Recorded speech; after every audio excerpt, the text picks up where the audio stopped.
আপনি কি জানেন পৃথিবীতে এমন একটা জায়গা রয়েছে যেখানে একটা অদৃশ্য প্রাচীর রয়েছে, বলতে পারেন ইনভিজিবল ওয়াল, যা কোনো প্রাণী, পাখি বা মাছ অতিক্রম করতে পারে না। অবিশ্বাস্য মনে হচ্ছে, তাই না? কিন্তু বিশ্বাস করুন, এটাই সত্য। হ্যাঁ, আজ আপনাদের নিয়ে যাব এমন এক রহস্যময় দ্বীপে যেখানে আছে এই অদৃশ্য সীমানা প্রাচীর, যাকে আমরা ইনভিজিবল লাইন বলছি। প্রকৃতি নিজেই এই রহস্যময় প্রাচীর তৈরি করেছে। এই সীমানা ইন্দোনেশিয়ার বালি এবং লম্বক দ্বীপগুলোর মাঝে। এই লাইন একে অপরের পাশ দিয়ে চলে গেলেও এই দুই অঞ্চলের প্রাণীদের জন্য এই সীমানা কখনোই পেরোনো সম্ভব না। শুধুমাত্র 35 কিলোমিটারের দূরত্ব। তারপরেও এই দুই অঞ্চলের প্রাণী এক পাশ থেকে অন্য পাশে যেতে পারে না। হ্যাঁ, এখানে এক অদৃশ্য শক্তি আছে, যা কোনো প্রাণীকে এখানে আসতে বা চলে যেতে দেয় না। অর্থাৎ এই অদৃশ্য প্রাচীর অতিক্রম করতে দেয় না। কিভাবে? বুঝিয়ে বলছি। বালি এবং লম্বক দ্বীপগুলোর মাঝে একদিকে রয়েছে এক ধরনের প্রাণী, পাখি এবং মাছ, আর অন্যদিকে একেবারে ভিন্ন ধরনের প্রাণী, পাখি এবং মাছ রয়েছে। আপনি যখন বালি থেকে লম্বক পৌঁছাবেন তখন আপনি বুঝতে পারবেন যে যতটুকু ঘুরে দেখেছেন সবকিছুই মুহূর্তের মধ্যে বদলে গেছে। হ্যাঁ, যদি বালি থেকে লম্বক চলে যান, আপনি পুরো পরিবেশটাকেই আলাদা হয়ে যেতে দেখবেন। এবং এই রহস্যময় সীমানাটার সব থেকে অদ্ভুত বিষয় হলো, এটা শুধু মানুষ ছাড়া অন্য কোনো প্রাণী বা মাছের পক্ষে পার করা সম্ভব না।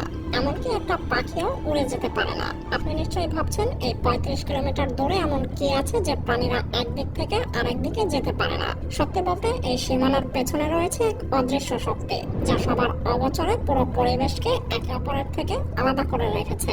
আর এই অদৃশ্য প্রাচীরের রহস্য জানতে হলে আমাদেরকে 150 বছর পেছনে যেতে হবে। কিভাবে এবং কেন এটা তৈরি হলো, আর কেনই বা এটা সম্ভব? চলুন একটু অতীতে ফিরে যাই। 150 বছর আগে এক ব্রিটিশ গবেষক আলফ্রেড রাসেল ওয়ালিস এই রহস্যময় লাইনটা আবিষ্কার করেছিলেন। তিনি জানতেন না যে তার এই আবিষ্কার একদিন পুরো পৃথিবীকে চমকে দেবে। আসলে ওয়ালিসের জীবনটাও ছিল অত্যন্ত নাটকীয়। ইংল্যান্ডের একটা সাধারণ পরিবারে জন্ম নেওয়া আলফ্রেড ছোটবেলা থেকেই পড়াশোনায় আগ্রহী ছিলেন। তবে পরিবারের অভাব-অনটন তাকে পড়াশোনা ছেড়ে তার বাবার সাথে, যিনি ছিলেন একজন কার্টোগ্রাফার অর্থাৎ মানচিত্রবিদ, তার সাথে যাত্রা করতে বাধ্য করেছিল। কিন্তু এই সিদ্ধান্তই ছিল তার জীবনের সবচেয়ে গুরুত্বপূর্ণ, এবং আমাদের পৃথিবীর জন্যও বটে। তিনি বিভিন্ন জায়গায় ভ্রমণ করা শুরু করেন, যেখানে তিনি প্রাকৃতিক পরিবেশের সঙ্গে পরিচিত হন এবং নানা ধরনের উদ্ভিদ, প্রাণী এবং পোকামাকড় সংগ্রহ করতে থাকেন। এভাবেই তিনি 1854 সালে একদিন নৌকা নিয়ে 35 কিলোমিটার দূরে লম্বক দ্বীপে চলে যান। আর সেখানে পৌঁছানোর পরে তিনি প্রথমবারের মতো উপলব্ধি করেন কিছু একটা অস্বাভাবিক ঘটছে।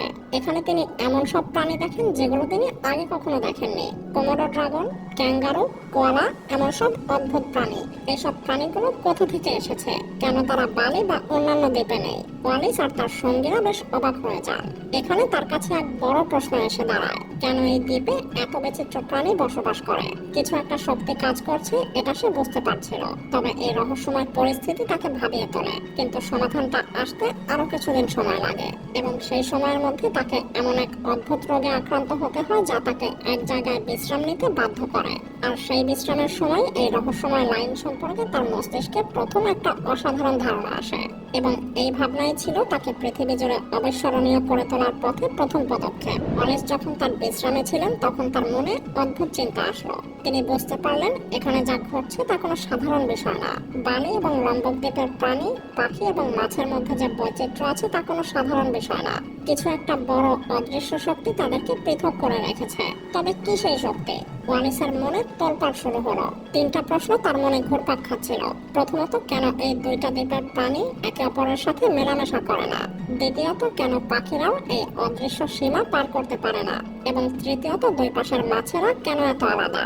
একটা সময় ওয়ালিস মনে করলেন কিছু একটা রহস্যময় ব্যাপার ঘটছে, এবং তিনি তার পর্যবেক্ষণ দিয়ে একটা তত্ত্ব তৈরি করলেন। ওয়ালিস বললেন, বালি এবং লম্বক দ্বীপ একসময় একে অপরের সঙ্গে যুক্ত ছিল। বহু আগে যখন পৃথিবী একেবারে আলাদা ছিল, তখন এশিয়া এবং অস্ট্রেলিয়া মহাদেশ একসাথে ছিল। কিন্তু যখন পৃথিবীর তাপমাত্রা বেড়ে যায় এবং সমুদ্রের পানি বৃদ্ধি পায়, তখন এই দুটো মহাদেশ আলাদা হয়ে যেতে থাকে এবং আলাদা হয়ে যায়। ওয়ালিসের থিওরি অনুযায়ী যে প্রাণীরা বালি দ্বীপে বসবাস করে তারা মূলত এশিয়ার প্রাণী, যেমন হাতি, বাঘ এবং আরো অনেক প্রজাতির প্রাণী। আর যারা লম্বক দ্বীপে থাকে তারা অস্ট্রেলিয়ার প্রাণী, যেমন ক্যাঙ্গারু, কোয়ালা এবং কোমোডো ড্রাগন। আর এই প্রাণীগুলো একে অপরের সঙ্গে মিশতে পারে না, কারণ তারা লাখ লাখ বছর আগে আলাদা হয়ে গেছে, যখন পৃথিবী থেকে এক মহাদেশ ভেঙে নতুন দ্বীপ এবং সমুদ্র তৈরি হয়েছিল। এই তত্ত্বটা সেই সময় শুধু প্রাণীদের বৈচিত্র্যই ব্যাখ্যা করে না, বরং বৈজ্ঞানিক দৃষ্টিকোণ থেকেও পৃথিবীর সম্পর্কে আমাদের ধারণা বদলে দেয়। যদিও সেই সময়ের বহু বছর পরে আমরা এখন বিজ্ঞানের কল্যাণে জানতে পেরেছি যে আমাদের পৃথিবী কখনোই একরকম ছিল না। এটা একটা চলমান প্ল্যানেট, যেখানে মহাদেশগুলোর প্লেট টেকটনিক্সের মাধ্যমে ধীরে ধীরে একে অপরের থেকে বিচ্ছিন্ন হয়ে যাচ্ছে, আর এটা এখনো চলমান। তবে ওয়ালিসের কাজ ছিল আরো এক ধাপে গিয়ে। তিনি প্রমাণ করেছিলেন শুধু প্রাণীরা না, পুরো পরিবেশটাই আলাদা হয়ে গেছে। সমুদ্রের পানি, বায়ু, মাটি সবই বদলে গেছে, আর এই বদলটা কোনো মানুষের চোখে ধরা পড়ে না। তবে প্রকৃতি, পরিবেশ এবং প্রাণী নিয়ে যারা গবেষণা করেন তারা যেন এই অদৃশ্য প্রাচীরটা হাত দিয়ে স্পর্শ করতে পারেন। আর ওয়ালিসের এই অনুধাবনটা ছিল এক যুগান্তকারী আবিষ্কার। তার এই থিওরিটা এতটাই গভীর ছিল যে এই রহস্যময় পৃথিবীকে সেটা বুঝতে আমাদেরকে সবকিছু নতুন করে ভাবতে বাধ্য করেছিল। আসলেই তো, ভেবে দেখুন, মাত্র 35 কিলোমিটার ব্যবধানে কি এমন আছে যা দুই পাশের পশু পাখি, মাছ এবং পাখি পর্যন্ত এপার ওপার করতে পারে না।